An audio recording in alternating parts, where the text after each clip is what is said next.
तो आज की इस वीडियो में हम देखने वाले हैं क्वेश्चन नंबर 4, संपूर्ण अवकलन का टोटल डिफरेंशिएशन का इलिस्ट्रेटिव एग्जाम्पल है ये।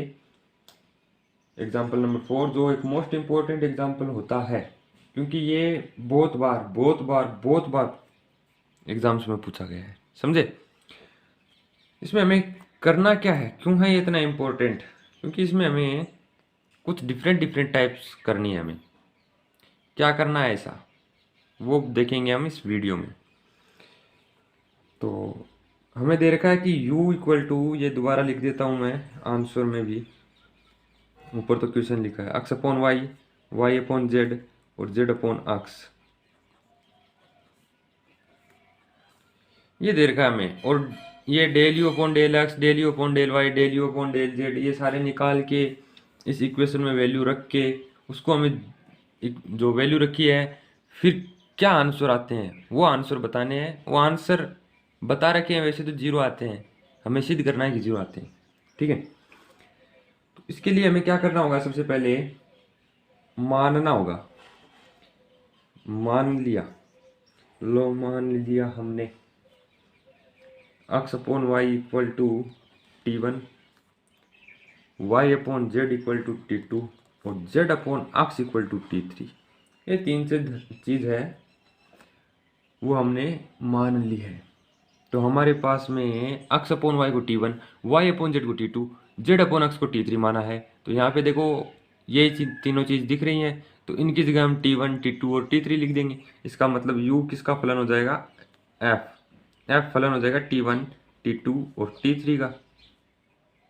ओके, अब हमारे पास में क्या होगा कि क्वेश्चन जब हम करेंगे तो वो आसान होगा थोड़ा। कैसे होगा आसान? अपने को del u upon del x निकालना है। तो ये del u upon del x, इसको निकालने के लिए फॉर्मूला क्या होता है? एक मैंने एक वीडियो बना रखा है जिसमें मैंने बता रखा है कि ये संपूर्ण अवकलन कैसे होता है, क्या क्या इसके फॉर्मूले होते हैं, कैसे इसके फॉर्मूले होते हैं, कैसे याद रखें हैं। तो उसकी लिंक आपको डिस्क्रिप्शन में मिल जाएगी। ठीक है, अगर आपको देखना है तो देखो, क्योंकि अगर आपको आता है, आपको पता है सब कुछ, तो फिर देखने की ज़रूरत है नहीं वैसे। और अगर नहीं आता है तो बहुत अच्छा वीडियो है, आप देखो जाके एक बार, देखो देख के देखो एक बार।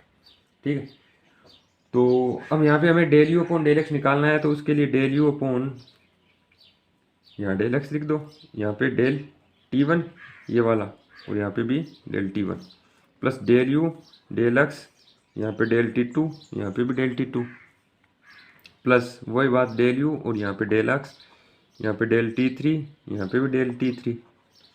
ये हमारे पास में del u upon del x निकालने का पूरा फॉर्मूला है। तो इसमें देखो कि u हमारे पास में क्या दे रखा है ये। ठीक है, अब u में किसका फलन है? ये T1, T2 और T3 का फलन है। इसका मतलब कि del u upon del T1, इसको तो हमने एज इट इज रखा, और del T1 upon del x किया हमने। ये T1 डेल T1 मतलब कि T1 का अक्ष के सापेक्ष आंशिक अवकलन किया है हमने। तो डेल अपॉन डेल एक्स और T1 की वैल्यू रख दो x upon y, plus del u upon del T2 del upon del x, और T2 का हमने अक्ष के सापेक्ष आंशिक अवकलन किया है, तो ये T2 की वैल्यू हमने यहाँ पे रख दी है y upon z, plus del u upon del T3 into del upon del x, और T3 की वैल्यू हम रखेंगे डेल अपॉन डेल एक्स के ऊपर z अपॉन एक्स। आंशिक अवकलन कर रहे हैं इसका भी हम।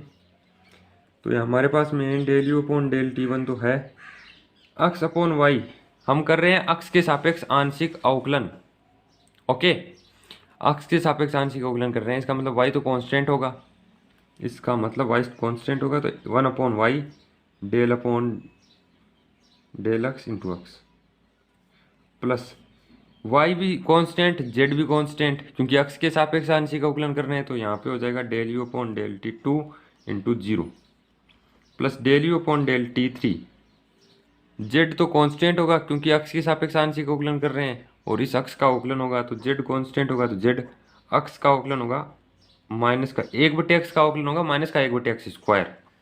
ये लो, तो del u upon del T1 क्या आएगा हमारे पास में? 1 अपॉन वाई आएगा, del x upon del x का 1 हो जाएगा, 1 upon y del u upon del T1 plus ये जीरो हो जाएगा, माइनस का चिन्ह, z upon x square del u upon del T3।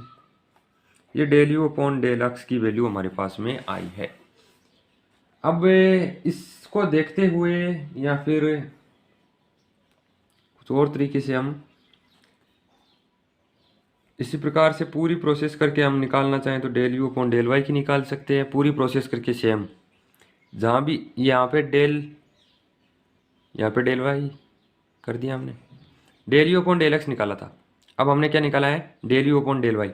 यहाँ पे डेल एक्स था, यहाँ पे डेल वाई कर दिया। यहाँ पे डेल एक्स था तो यहाँ पे भी डेल एक्स, यहाँ पे भी डेल एक्स, यहाँ पे भी डेल एक्स, तो यहाँ पे डेल वाई कर दिया हमने अब इस जगह पे। ठीक है, तो यहाँ पे भी del y del y del y. अब T1 का y के सापेक्ष आंशिक अवकलन, T1 का T2 का y के सापेक्ष और T3 का y के सापेक्ष आंशिक अवकलन हम करेंगे और हमारे पास में कुछ ऐसा मान प्राप्त होगा। कैसा, 1/z del u upon del T2 minus x upon y square del u upon del T1। कुछ ऐसी हमें वैल्यू मिलेगी।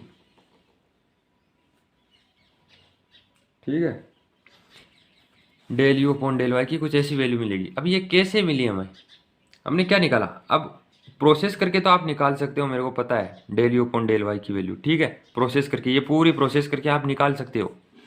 बस यहाँ पे हमने T1 T2 और T3 का अक्स के सापेक्ष आंशिक अवकलन किया था, अब वाई के सापेक्ष आंशिक अवकलन करना है। ठीक है, इसमें कोई दिक्कत वाली बात नहीं है, मेरे को पता है आप निकाल लोगे। लेकिन कुछ बार क्या होता है कि ये डायरेक्ट कैसे निकाल दिया यार, ये समझ में नहीं आता है। इसको समझने के लिए एक चीज़ देखो, हमने एक चीज़ निकाली कि del u upon del x ये आया है। अब del u upon del y ये क्या आएगा, del u upon del x निकाला तो अक्स वाई जेड, एक नंबर दे दो, इसको 2 दे दो, इसको 3 नंबर दे दो। ठीक है, अक्स से जब del u upon del x निकाला यानी कि एक नंबर को यहाँ रखा तो हमारे पास में यहाँ क्या आया, 2 नंबर। फिर यहाँ क्या आया, इसका क्या है T1, इसका T2 और T3। यहाँ भी क्या आया, 1 नंबर आया, यहाँ 2 नंबर, यहाँ 1 नंबर। यानी कि 2 नंबर मतलब एक के आगे वाला नंबर, और यहाँ पे 1 नंबर मतलब वो खुद नंबर। तो यहाँ पे del u upon del y क्या है, ये 2 नंबर है, इस 2 नंबर के आगे वाला नंबर 3 नंबर यहाँ पे आएगा। 3 नंबर में क्या है, 1/z आ जाएगा। ठीक है, डेल यू अपॉन यहाँ पे क्या आया था, वही जो यहाँ पे था 1 नंबर, वही यहाँ पे आया, वही 1 नंबर यहाँ पे आ गया। ओके, वाई की सापेक्ष करें तो del u upon del T2 1/z, y के आगे वाला। फिर यहाँ पे क्या था, अक्स के आगे वाले का आगे वाला, अक्स के आगे वाले के आगे वाला, ये रहा। मतलब यहाँ पे वाई के सापेक्ष कर रहे हैं तो वाई के आगे वाले के आगे वाला, वाई के आगे वाले का आगे वाला, ये रख दिया। फिर ये जो जिसका है वो यहाँ पे स्क्वायर होके, तो यहाँ पे भी जिसका है वो स्क्वायर होके। यहाँ पे del u upon del T3 है, हमने क्या किया है T1 वाला, तो इसके आगे वाले के आगे वाला T3 है, तो y के सापेक्ष कर रहे हैं T2, इसके आगे वाले के आगे वाला ये T1। तो मेरे ख्याल से आपको अभी थोड़ा समझ में आया होगा कैसे इसको देखते हैं, कैसे इसको करते हैं। डायरेक्ट डायरेक्ट करना है तो डायरेक्ट करो, पूरी प्रोसेस करनी है तो पूरी प्रोसेस करो, आपकी मर्जी है, जो करना चाहते हो वैसे करो। मैं आपको ये डायरेक्ट करके बता दिया हूँ।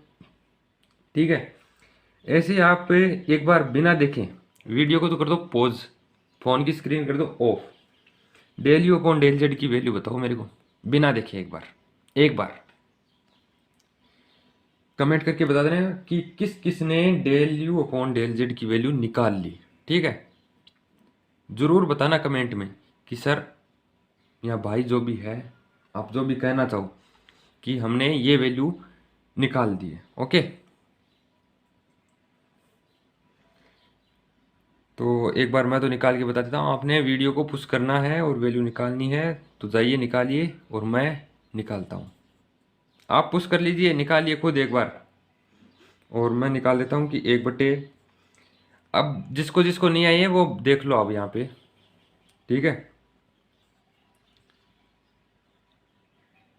वाई था तो वाई के एक आगे वाला रखा, तो जेड है, जेड के एक आगे वाला रखेंगे तो अक्स आएगा, और डेल यू तो आएगा, y था तो y के वाला t2 रखा, तो z है यहाँ पे, z की जगह t3 आएगा, माइनस y था तो y के आगे वाले के आगे वाला, या फिर y के पीछे वाला, y के पीछे वाला रख दिया, या फिर आगे वाले के आगे वाला रखा है। तो z के आगे क्या है, अक्ष, z के आगे क्या है, अक्ष, अक्ष के आगे y, तो यहाँ पे y आएगा, और यहाँ पे y था तो यहाँ पे y स्क्वायर है, यहाँ पे z है तो z स्क्वायर आ जाएगा, और यहाँ पे अक्ष था तो अक्ष स्क्वायर आएगा। डेल यू अपॉन, यहाँ पे t1 था तो t3 आया है t2 को छोड़ के, यहाँ पे t2 है तो t3 को छोड़ के t1 आया है, यहाँ पे t3 है तो t2 को छोड़ के, t1 को छोड़ के t2 आएगा, डेल t2। ओके, ये हमारे पास में 3 वैल्यूज आ गई है। अब क्वेश्चन में हमें क्या सिद्ध करना है, क्वेश्चन में सिद्ध करना है, उसमें देखो कि del u upon del x है हमारे पास में, del u upon del y है, del u upon del z है। इन तीनों को अक्ष क्रम से है, अक्ष वाई और जेड से गुणा करना है।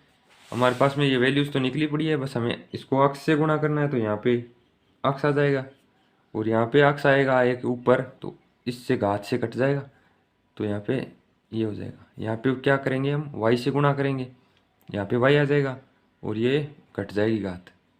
यहाँ पे जेड से गुणा करेंगे तो यहाँ पे जेड आ जाएगा, और यहाँ पे जेड से गुणा कर दिया तो ये घात कट गई। अब ये तीनों है, इन तीनों को जोड़ो आप, अगले पेज पे जोड़ते हैं। जोड़ेंगे तो x del u upon del x plus y del u upon del y plus z del u upon del z equal to 0। LHS लेने पर x del u upon del x plus y del u upon del y plus z del u upon del z, तो इनकी values क्या है हमारे पास में, x upon y del u upon del t1 minus का z upon x del u upon del t3, ये है हमारे पास में इसकी वैल्यू, प्लस का चिन्ह y upon z del u upon del t2 minus का x upon y del u upon del t1। अब यहाँ पे लिख रहा हूँ प्लस, ये इसकी वैल्यू थी, इसकी वैल्यू रख रहा हूँ अब मैं, z upon x del u upon del t3 minus का y upon z del u upon del t2। Okay, अब देखो कि x upon y del u upon del t1 ये प्लस का है और ये माइनस का है, तो ये कट जाएंगे। माइनस का z upon x del u upon del t3 है, और ये प्लस का z upon x del u upon del t3 है, ये इससे कट जाएगा। ओके, ये 0 आ जाएगा, बराबर RHS इति सिद्धम। तो आपको समझ में आया है क्वेश्चन, तो आप क्या कर दीजिए, वीडियो को लाइक कर दीजिए, ताकि हमें भी पता चले कि कितने बच्चों ने देखा और उनमें से कितने बच्चों को समझ में आया। और कमेंट कर दीजिए आप कि आपने del u upon del z का मान निकाला है कि नहीं निकाला है खुद से, ठीक है। और क्या, अपने दोस्तों के साथ में शेयर कर दीजिए, और आप इस चैनल को सब्सक्राइब कर लीजिए, क्योंकि हमारे चैनल के ऊपर आपको इस कैलकुलस की बुक के सारे क्वेश्चन के सोल्ड आंसर मिल जाएंगे आपको, ठीक है। सारे क्वेश्चन करवा रखे हैं, जो बुक में जिनके आंसर दे रखे हैं वो भी करवा रखे हैं, बुक में जिनके आंसर नहीं दे रखे हैं, एक्सरसाइज के क्वेश्चन है वो भी करवा रखे हैं, सबके आंसर है। जो क्वेश्चन आपको आता है उसका भी आंसर है यहाँ पे, जो नहीं आता है उसका भी आंसर है। तो आप भी इसको सब्सक्राइब कर लीजिए, और अपने दोस्तों को बताइए कि ऐसा कोई चैनल है PSR इंस्टीट्यूट नाम का, उसको सब्सक्राइब कर लो। वैसे ही आपको एक चीज़ बता दूं कि ये क्वेश्चन है वो इंपॉर्टेंट क्वेश्चन है, तो इसको हल्के में मत लेना, क्योंकि ये बहुत बार एग्जाम में आ चुका है, कम से कम 10 बार। जोधपुर, कोटा, बीकानेर, उदयपुर, सीकर, सुबोध, सारी कॉलेजेज में आता है ये, तो इसको हल्के में मत लेना, ठीक है।